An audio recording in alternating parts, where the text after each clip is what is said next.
Task 2 की। तो जैसे इससे पहले वीडियो में हमने आउटलाइन दिया, तो हम एग्जैक्टली बात करते हैं हाउ टू सॉल्व इट।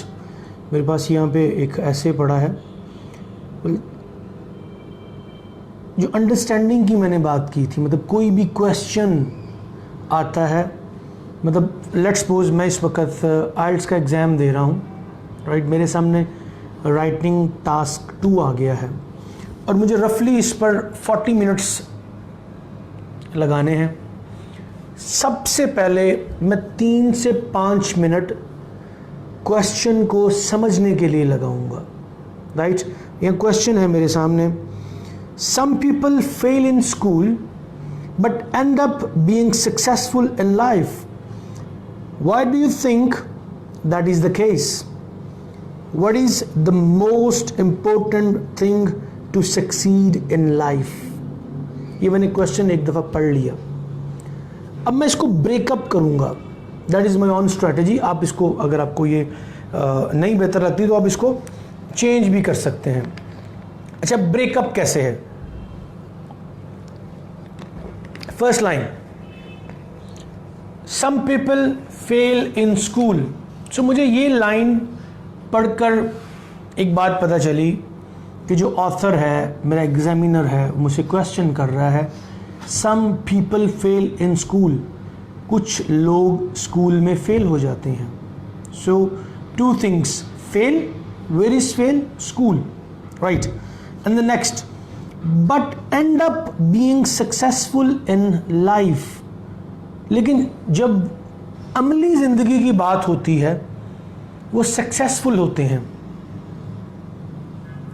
3 चीज़ें इसमें आ गई, successful, and up, and life. ज़िंदगी में सक्सेस मतलब एंड अप, जो रिजल्ट है, ठीक है जी। ये एक इंफॉर्मेशन दी उसने मुझे इन दैट पर्टिकुलर 2 लाइन्स, एक इंफॉर्मेशन दे दी। अब वो क्वेश्चनिंग की तरफ आ रहा है, why do you think that is the case. आपको क्यों लगता है, ऐसा क्यों होता है? सो मैंने 3 हिस्सों में ब्रेक कर चुका हूँ क्वेश्चन। पहली लाइन मुझे पता चला उसने बात की है फेल, फेल कहाँ पे, स्कूल में। सेकंड लाइन पे बात कर रहा है कि being successful in life, and up result. लेकिन ये होता है, वही लोग ज़िंदगी में कामयाब होते हैं। आप देखेंगे, आपको बड़ी मिसाल, एग्जांपल्स आपको वर्ल्ड वाइड भी नज़र आएंगी, फिर आपको लोकल भी नज़र आएंगी। साथ ही उसने क्वेश्चन कर दिया, why do you think that is the case. अब मैंने क्वेश्चन को अलहदा मतलब ब्रैकेट्स में कर लिया। एक और सवाल उसने पूछा, what is the most important thing to succeed in life. So यहां पे उसने 2 सवाल पूछ लिए, तो कहते हैं क्वेश्चन बेस ऐसे। सो ये 2 क्वेश्चन कर रहा है एंड माई एग्जामिनर वांट्स के मैं इन दोनों क्वेश्चंस का जवाब दूंगा इन दैट ऐसे, राइट। पहला सवाल पूछा, व्हाई डू यू थिंक, ये क्यों होता है। सेकंड पूछा, आपके ख्याल में जिंदगी में कामयाब होने के लिए क्या चाहिए। अब ये जो सेकंड क्वेश्चन है ना, उसमें उसने एक ट्रिक खेली है। ट्रिक इज दैट कि उसने आपका ओपिनियन भी मांग लिया है। सो क्वेश्चन तो कर ही रहा है, साथ ही is asking for the opinion as well. ठीक हो गया। तो उसने 2-3 चीजें पूछी हैं। इस तरह मैं क्वेश्चन को ब्रेक करूंगा। पहली line, second line, third line, and what is the questionnaire wants. ठीक हो गया। ये 3 चीजें ऐसे। अब क्वेश्चन की समझ आ गई आपको कि मुझसे मेरा जो एग्जामिनर है पूछना क्या चाह रहा है। सबसे जो मोस्ट इम्पोर्टेंट चीज़ है वो है कि आपने जो क्वेश्चन है, तो पहले तो उसने जो इन्फॉर्मेशन दी है, इन्फॉर्मेशन समझ के आपने आगे जो क्वेश्चन मार्क्स हैं वो समझने हैं। बहुत सारे स्टूडेंट्स गलती ये करते हैं कि ऐसे होता है ओपिनियन बेस, वो एडवांटेजेस और डिसएडवांटेजेस की बात कर देते हैं। क्वेश्चन होता है एडवांटेज डिसएडवांटेज बेस, समटाइम वो क्लियरली नहीं पूछता कि मैं आपसे एडवांटेज और डिसएडवांटेज पूछना चाह रहा हूँ। ट्रिक यूज़ करता है, बच्चे उसको ओपिनियन बेस ले जाते हैं। क्योंकि ये सारे एसेस में ना 2-4 लाइंस का डिफरेंस है, स्लाइटली डिफरेंस, को बहुत बड़ा डिफरेंस नहीं है, थोड़ा थोड़ा थोड़ा थोड़ा, मतलब थोड़ी सी कुछ लाइंस आपने मोल्ड करनी है और स्टाइल से, तो वैसे आपका मूव हो जाएगा टुवर्ड्स ओपिनियन साइड। आपने थोड़ी सी लाइंस मूव की तो वो एडवांटेज डिसएडवांटेज हो जाएगा। थोड़ा सा स्कोर किया तो उसको मतलब ये कि वो बेस करेगा आपकी उस पर प्रॉस एंड कॉन्स पे। तो ये डिफरेंट मतलब ये कि अच्छा लंबा चौड़ा डिफरेंट नहीं है, एक छोटा छोटा डिफरेंस है, इस चीज़ का बड़ा ख्याल करना पड़ता है। सो अब तक ये है क्वेश्चन को समझना, that is the first priority when you sitting in the exam. Question की अंडरस्टैंडिंग, बगैर क्वेश्चन की अंडरस्टैंडिंग किए, जिसको हम उर्दू में कहते हैं सवाल गंदम जवाब चना, उसने गंदम पूछी, आपने बहुत अच्छा चना एक्सप्लेन कर दिया, you want get the marks.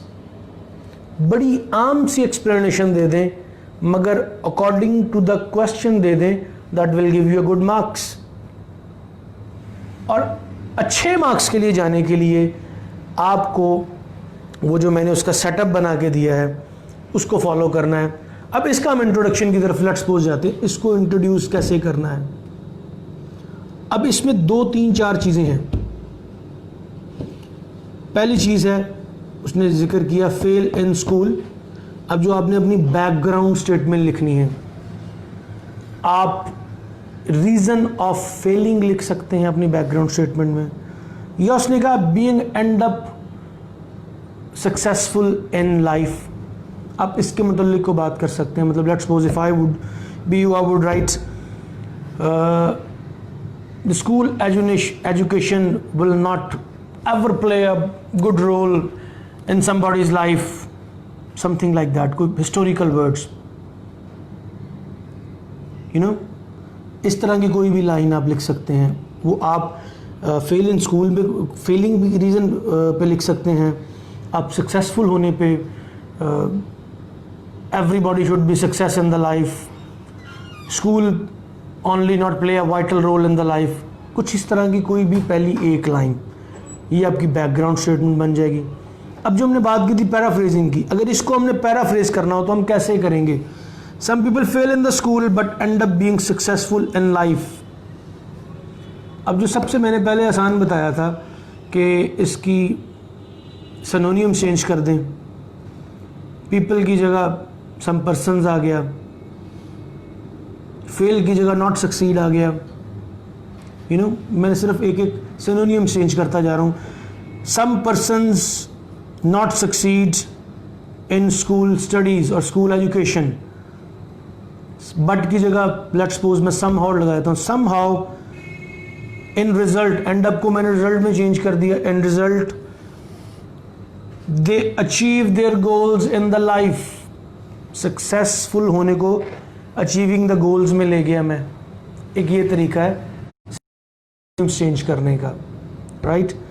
Second एक और आसान तरीका है पैसिव को एक्टिव करने का, यानी कि उसने बात बाद में की है, जैसे उसने कहा जी but end up being successful in the life, many successful people are fail in the school. See, बात वही है, मैंने अपने अल्फाज में बयान कर दी। ये होगी आपकी पैराफ्रेजिंग। ठीक हो गया। अब जो ओपिनियन स्टेटमेंट मैंने देनी है, that would be your personal, आपके ख्याल में मतलब जो भी उसकी रीज़न बनती है। लेट्स सपोज मैं कहता हूँ